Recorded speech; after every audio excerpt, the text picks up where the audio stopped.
आप आदेश का रुख करोगे उससे पहले सुना देते हैं मालवीय नगर से आम आदमी पार्टी के उम्मीदवार सोमनाथ भारती क्या कह रहे हैं। एग्जिट पोल्स अभी भी जो आ रहे हैं, कई सारे एग्जिट पोल्स दिखा रहे हैं कि जी आम आदमी पार्टी सरकार बना रही है। मुझे लगता है कि हमें वेट करना चाहिए, क्योंकि मैं भी ग्राउंड पे ही था। ग्राउंड के रियलिटी के अनुसार आम आदमी पार्टी बहुमत से सरकार बनाएगी। सोमनाथ भारती कह रहे हैं हमें वेट करना चाहिए, ऋतुराज झा भी वही कह रहे हैं, लेकिन यहाँ पर जफर इस्लाम साहब तो मुहर लगा चुके हैं और कह रहे हैं कि बीजेपी ही सरकार बनाने जा रही है। आदेश, यहाँ पर कांग्रेस का रुख समझना भी बहुत महत्वपूर्ण है, क्योंकि इस चुनाव के दौरान मैंने देखा कि ग्राउंड पर भले ही ना नजर आ रहा हो, लेकिन नेता तमाम इंटरव्यूज में कह रहे हैं कि कांग्रेस या तो हंग करा देगी या तो कांग्रेस सरकार बना लेगी, जो बात कहीं ना कहीं पच नहीं रही थी। आपको क्या लग रहा है, क्योंकि आप तो ग्राउंड के पत्रकार हैं, क्या समझ पाए हैं कांग्रेस की भूमिका क्या रहने वाली है इस बार? खाता खुलेगा भी या नहीं?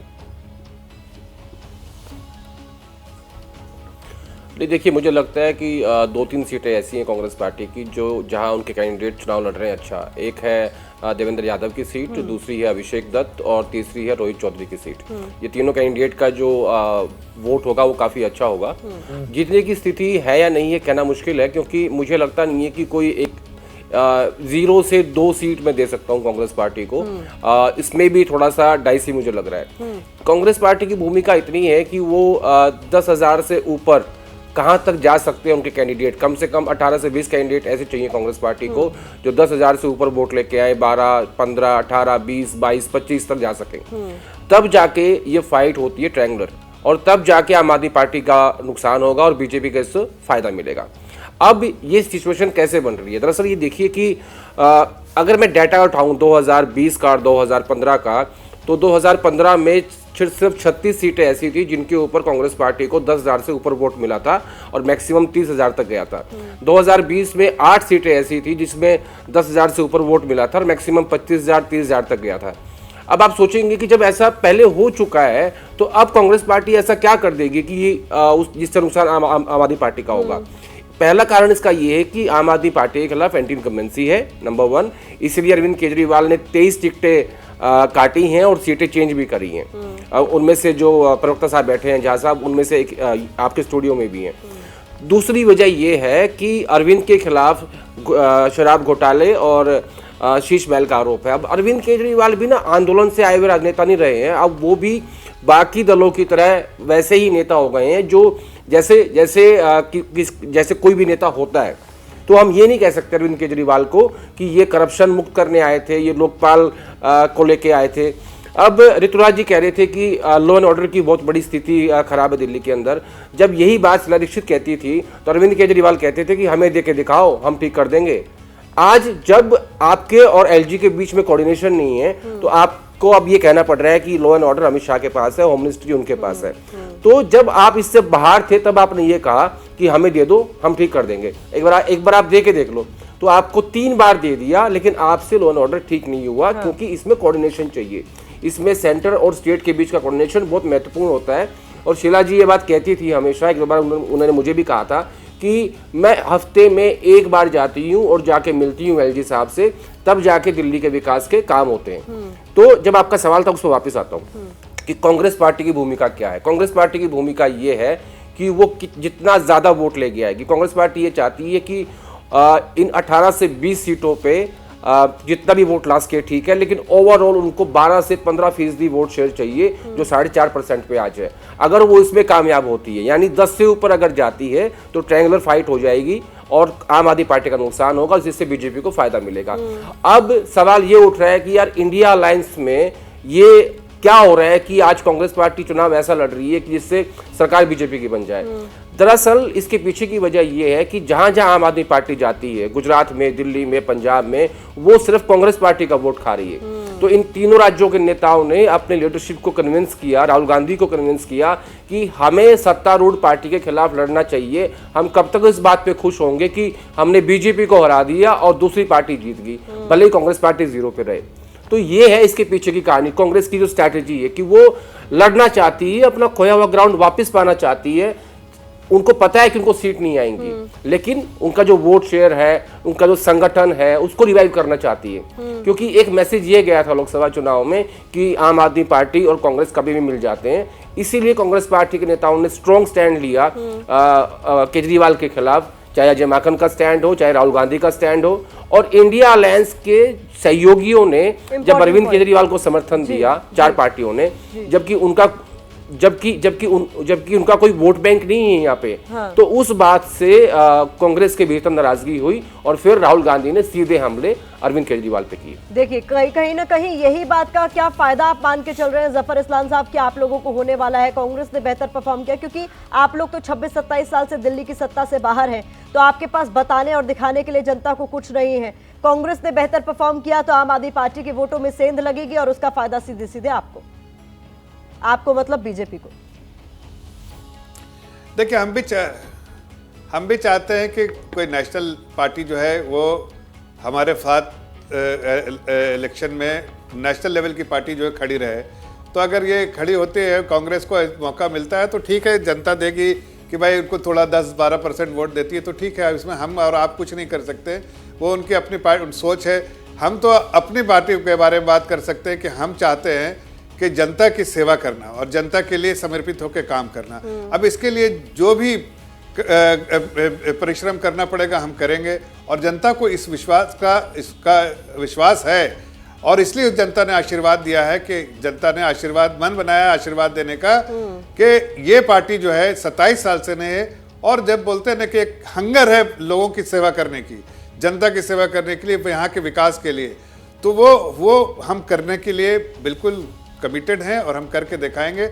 अब ये आप समझे और तो फिर ये विश्वास, ये भरोसा दिलाना चाहिए था ना जफर इस्लाम साहब कि हम सेवा करने के लिए आए, हम विकास करने के लिए आए, लेकिन आप भी आम आदमी पार्टी की तरह रेवड़ी बांटने लगे, पूरा घोषणा पत्र भर दिया रेवड़ियों से। नहीं, देखिए क्या है, ऐसा है कि लोगों की उम्मीदें जो रहती हैं वो उम्मीदें, हमने कोई रेवड़ी, हमने कोई भी ऐसा काम नहीं किया किसी भी स्टेट में, बता दीजिए, चाहे जहां भी जो कुछ भी अनाउंसमेंट किया है बजटरी एलोकेशन के बाहर किया हो। हमने बराबर गणित को समझा कि कितने रेवेन्यू है, कौन से रेवेन्यूज है, कितना रेवेन्यू रिसिप्ट है, कितना रेवेन्यू एक्सपेंडिचर है, वो सारी चीज़ें देख के, और उसके बाद जो है विकास के लिए कितने पैसे चाहिए हमको, जो हमारे कैपिटल असेट्स बनाने के लिए, और उसको ध्यान में रखते और कितने हम वेलफेयर स्कीम में खर्च करेंगे, उसके लिए क्या आमदनी बढ़नी चाहिए, वो सारी चीज़ का एक गणित बैठा के एक बजटरी प्रोविजन करने के बाद ही उसको अनाउंसमेंट किया गया है कि हम जब सरकार में आएंगे तो ये बजटरी एलोकेशन होने के बाद ही होगा। ऐसे नहीं कि बस जैसे कांग्रेस की सरकार ने अनाउंसमेंट कर दिया लेकिन जब देने गए तो पता चला कि खस्ता हालत है। ये बाहर भी जैसे कांग्रेस की कुछ ऐसा ही अरविंद केजरीवाल भी तो कहते रहे हैं, जब उनसे ये सवाल पूछा जाता था कि क्यों सब आप मुफ्त का बांटने लगे, तो उन्होंने बोला कि भाई मुझे इस चीज का हिसाब किताब मेरे पास है कि कितना बांटेंगे कि बोझ नहीं बढ़ेगा और लोगों की भी मदद हो जाएगी। अब वही बात बीजेपी भी कह रही है। मैं इसका जवाब लूं उससे पहले एग्जिट पोल वाले अनुमान मैं आऊंगी आपके पास सर। एक बार फिर से जो दर्शक अभी हमारे साथ जुड़ रहे हैं उनके लिए जरूरी है जानना कि एग्जिट पोल के जो अनुमान है वो क्या बता रहे हैं, किस ओर इशारा कर रहे हैं, और इसके लिए 11 एजेंसियों के पोल ऑफ पोल्स के आंकड़े आपके सामने हमने रखे हैं, जिसमें हम निचोड़ की बात करें तो आम आदमी पार्टी को 27 से 33 सीटें मिलने का अनुमान जताया जा रहा है। इन आंकड़ों में बीजेपी को 36 से 42 सीट मिलने की संभावना व्यक्त की जा रही है। इसके अलावा कांग्रेस के खाते में 0 से 1 सीट जा सकती है, अन्य का खाता खुलता हुआ फिलहाल नजर नहीं आ रहा है। तो ये केवल अनुमान है, हम बार बार बोल रहे हैं कि एग्जिट पोल का अनुमान है, एग्जैक्ट पोल के लिए हमें उनका इंतजार करना होगा 8 फरवरी के लिए। ऋतुराज जी, आप ही का जवाब चाहूंगी। जी, जफर इस्लाम साहब जो अभी तमाम बातें कह रहे थे, उनकी तरफ से कहा जा रहा है कि हम तो चाहते हैं कि कांग्रेस से मुकाबला हो, आम आदमी पार्टी को कहीं समझ नहीं रहे अपने आमने सामने। नहीं, कांग्रेस के साथ तो ये लोग नूरा की कुश्ती खेल ही रहे थे और दिल्ली के लोग देख ही रहे थे। लेकिन मैं फिर से आपसे एक बात कहना चाहता हूं और बहुत विनम्रता के साथ कि हमें रिजल्ट्स का इंतजार करना चाहिए, और हमेशा की तरह जो एग्जिट पोल है उससे बहुत बेहतर रिजल्ट आया है। इस बार भी आप देखेंगे कि अरविंद केजरीवाल जी चौथी बार दिल्ली के मुख्यमंत्री बनेंगे, और दिल्ली के लोगों को बहुत उम्मीद है, क्योंकि इस देश में कोई काम की राजनीति अगर करता है तो उसका नाम अरविंद केजरीवाल है। किसी ने जो कहा सो करके दिखाया, उसका नाम अरविंद केजरीवाल है। तो भरोसा और उम्मीद से लोग वोट देते हैं, और भरोसा और उम्मीद उसी के ऊपर होता है जो डिलीवर करता है। तो आप देखिएगा जब 8 तारीख को परिणाम आएगा तो बहुत बेहतर परिणाम आएगा, बहुत अच्छा परिणाम आएगा। दिल्ली के लोग बहुत समझदार हैं और बहुत ही समझदारी के साथ वोट करते हैं, और इसका नतीजा है कि आप अगर ट्रेंड देखेंगे चाहे कोई भी चुनाव हो, चाहे लोकसभा का चुनाव हो, चाहे विधानसभा का चुनाव हो, चुनाव दर चुनाव जब आप उठा के डेटा देखेंगे तो आपको समझ में आएगा कि देश में कोई सबसे समझदार और सबसे ज्यादा अगर अवेयर वोटर है तो वो दिल्ली का मतदाता नहीं तो एंटी इनकम्बेंसी कोई फैक्टर नहीं है, करप्शन के जो तमाम आरोप आप लोगों पर लगे वो कोई फैक्टर नहीं है, और एलजी से जो आपकी नूरा कुश्ती चलती रही वो भी कोई फैक्टर नहीं है। एंटी इनकम्बेंसी बहुत बड़ा है दिल्ली में। मैंने आपसे कहा लॉ एंड ऑर्डर बहुत बड़ा मुद्दा है और अमित शाह से और बीजेपी की केंद्र सरकार से लोग बहुत नाराज हैं।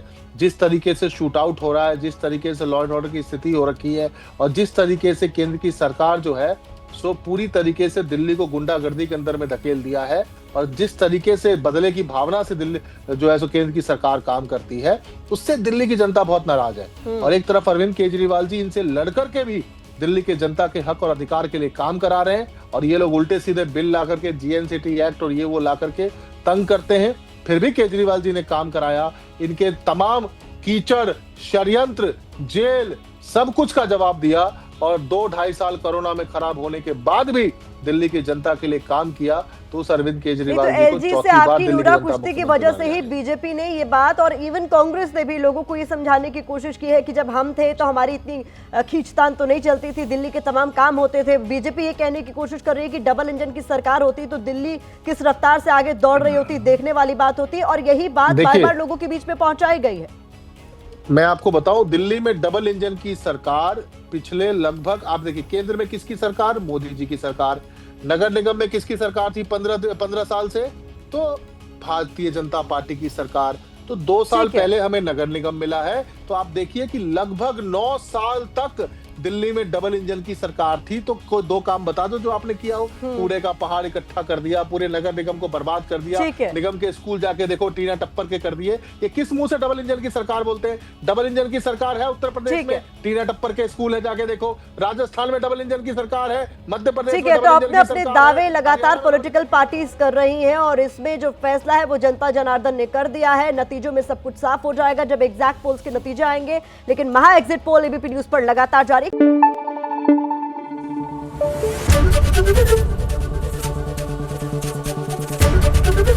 एबीपी न्यूज आपको रखे आगे।